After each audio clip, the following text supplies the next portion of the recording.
Olá, meu nome é Hannah, eu sou mestranda no PPG Letras da URGS, na linha de Psicolinguística, e a minha orientadora é a professora Ingrid Finger. Eu vou falar um pouquinho sobre a minha pesquisa de mestrado, que é intitulada Complexidade Sintática e Organização do Pensamento nos Textos de Tradutores Portugueses e Inglês. Então, essa pesquisa está em andamento, ela iniciou em 2019 e atualmente ela está na fase final de coleta de dados. Como eu disse, ela se encaixa na área da psicolinguística e eu escolhi como objeto de estudo os textos de tradutores, tanto os escritos como os orais.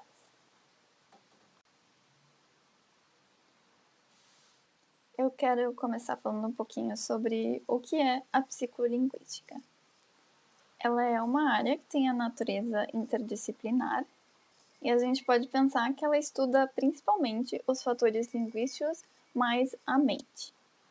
Nos estudos, a gente pode estudar e associar os processos cognitivos e o desempenho no uso da língua, que pode ser tanto na escrita como na língua oral. A gente pode falar também do processamento da fala, que é muito estudado. E, por exemplo, nós podemos estudar a aquisição da linguagem, tanto na primeira língua, L1, ou na segunda língua, L2, e assim por diante.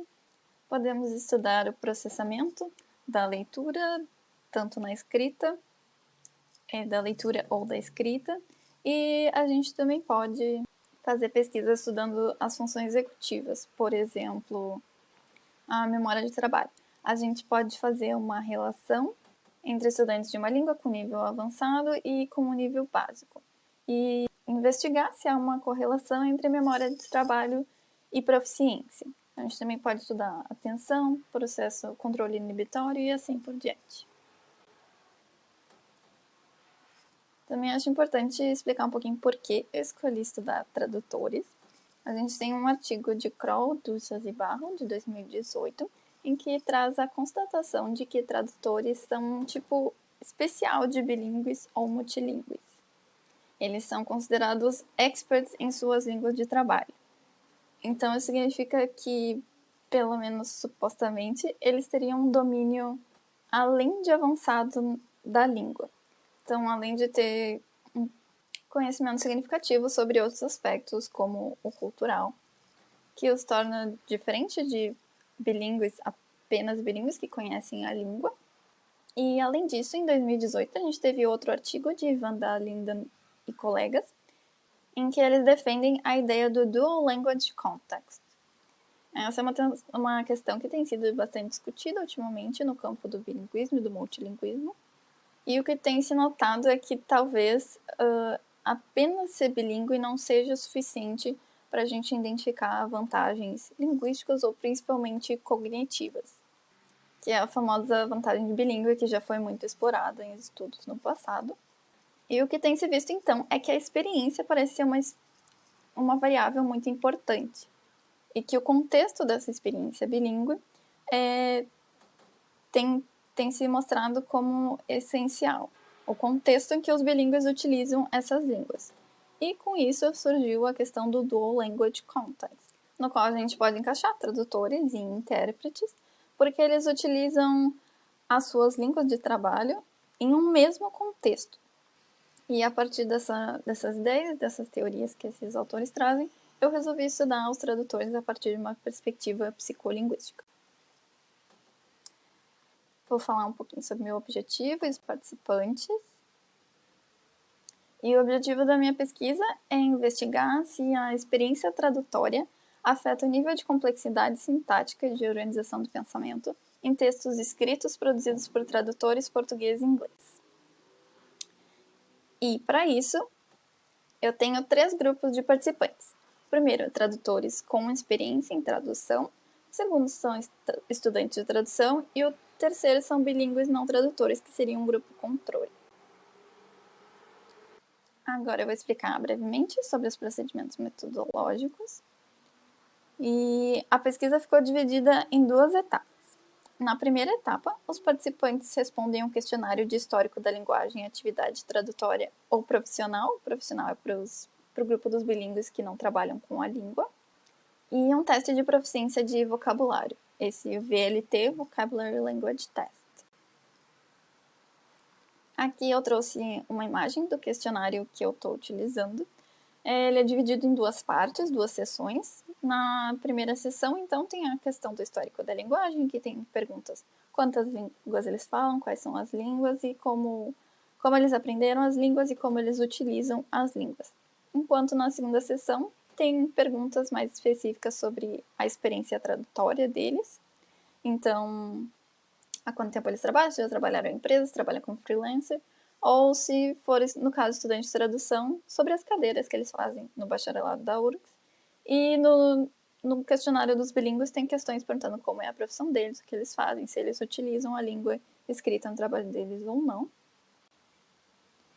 E aqui eu trouxe uma imagem do exemplo do teste de proficiência, o VLT. Isso aqui é do próprio site, ele é feito num browser, então ele já estava pronto, eu só utilizo ele. E são apresentadas definições, e o participante tem que escolher qual palavra dessa listinha de 6 palavras representa aquela definição. E na segunda etapa da minha pesquisa, então, os participantes realizam uma chamada individual no Zoom comigo, em que eles têm que realizar 4 tarefas. 2 tarefas de produção escrita, em português e inglês, e 2 tarefas de produção oral, em português e inglês. Eu acho bom comentar que, apesar do foco da minha pesquisa ser textos escritos, afinal, tradutores trabalham com a escrita, né? Eu também quis aproveitar e fazer tarefas de produção oral e ver se, de alguma forma, essa suposta vantagem que eu acredito que os tradutores tenham também acaba se transferindo para a modalidade oral ou não. Então, para a tarefa de produção escrita, era apresentada uma sequência de figuras em formato de tirinha para os participantes. Eu coloquei aqui no cantinho uma das tirinhas que são utilizadas para ilustrar, poderem ver melhor como que funciona essa tirinha. E os participantes tinham que criar uma narrativa a partir dessa tirinha que era apresentada. Cada tarefa, então, e cada idioma vai contar com uma tirinha diferente. E os participantes tinham que escrever entre 250 a 300 palavras. No português e no inglês eu indicava qual língua eles tinham que usar para cada tirinha. Eu coloquei aqui embaixo também uma imagem do texto que um participante produziu, era tarefa escrita em inglês. Normalmente os textos ficam nesse tamanho, já que é 250 a 300 palavras, né? Fica nesse modelo. E para a tarefa de produção oral, assim como na escrita, são apresentadas outras sequências de figura no formato de tirinha, e os participantes têm que criar a narrativa a partir dela. Também é feita em português ou inglês, com tirinhas diferentes, só que agora eles têm 1 minuto para me contar a narrativa que eles criam. Coloquei aqui uma imagem de um texto criado na oral por um participante no português. Fica um texto menor, claro, porque 1 minuto eles conseguem falar menos do que escrever 250, 300 palavras, mas fica no mesmo modelinho, claro que não, a gente não tem tanto controle da revisão e tudo mais como o escrito. Eu vou falar brevemente sobre os procedimentos de análise que eu vou utilizar. Como eu expliquei no objetivo, eu estou investigando 2 coisas: a complexidade sintática e a organização do pensamento.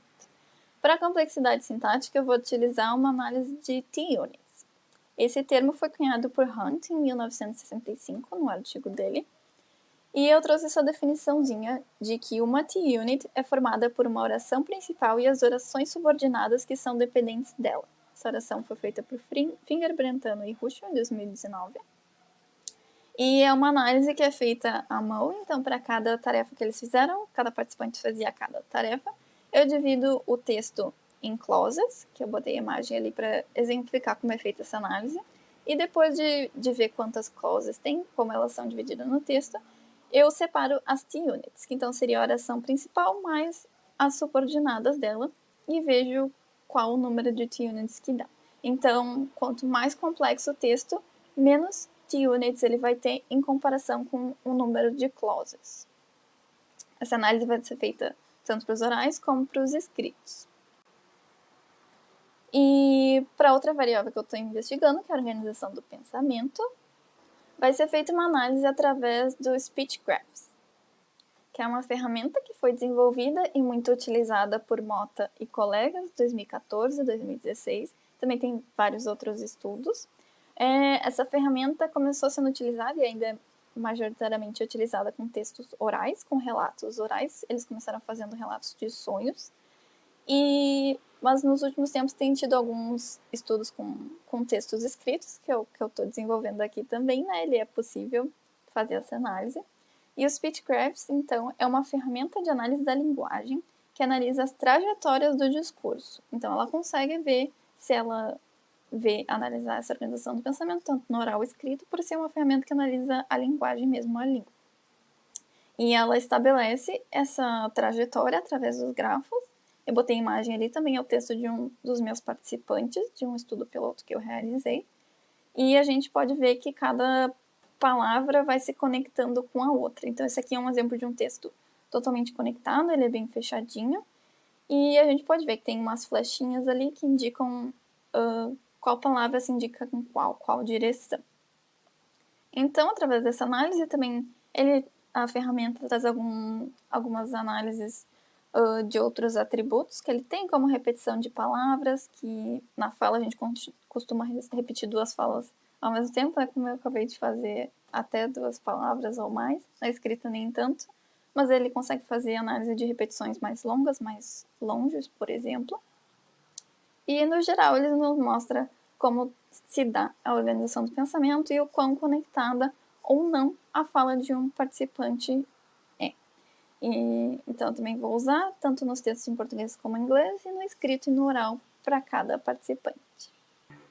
E com isso, eu vou fazer essa análise para ver se os tradutores apresentam alguma vantagem com relação a estudantes de tradução e bilíngues que não trabalham com a língua nessas duas variáveis, a complexidade sintática e a organização do pensamento.